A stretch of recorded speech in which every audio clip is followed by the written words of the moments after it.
তো সন্ধেবেলায় পিঠে পুলি নারকেল পিঠে সব বানিয়ে ঠানিয়ে সবাইকে কম বেশি দিয়ে, তো অনেক বাসন পড়েছে। ভালো কিছু বানাতে গেলে তো একটু বাসন পড়বেই।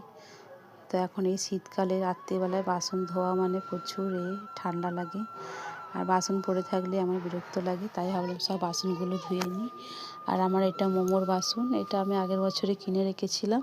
আর এই মোমোর বাসনে পুরো আমি পিঠে পুলিটা বানিয়েছি, আর একটা হাঁড়িতে দুধ পুলি বানিয়েছি। তো অনেকটা বাসন হয়ে গেছে। তো বাসনগুলো এখন পাতকুয়োতলায় মেজে নিচ্ছি।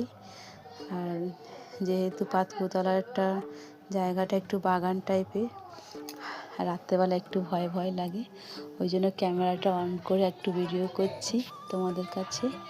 আর বেশি রাত হলে আর এখন যদি বাসনটা না মাজি রাত্রেবেলা আরও বাসন পড়বে।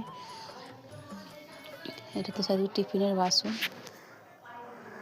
বাসন বেশি পড়ে থাকলে ঠান্ডার সময় অনেক মাজতে অসুবিধা হয়, ওই জন্য সব বাসনগুলো মেজে নিয়েছি। আর সবাই কীরকম আছো আজকে, কীরকম পিঠে বানালে, পাটিসাপটা বানালে না পুলি পিঠে বানালে একটু কমেন্ট করে জানাবেন। তো আমি পাটিসাপটাটা পারি না, আমার একটু ধরে যায়, তো পুলি পিঠেটাই পারি। শাশুড়ির কাছে পুলি পিঠেটা শিখেছিলাম, সিদ্ধ পিঠে। মানে ওটা খেতেও খুব ভালো লাগে, আর আমাদের ঘরের বাচ্চারা মানে আমার বর খেতেও খুব ভালোবাসে।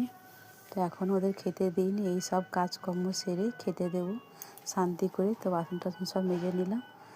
তো আমার ভিডিও তোমাদের কেমন লাগে প্লিজ কমেন্ট করে জানাবেন। টাটা, আমার সব কাজ হয়ে গেল। এবার আমাদের বাড়িতেও আজকে পুজো হয়েছে, লক্ষ্মী পুজো। কেমন হলো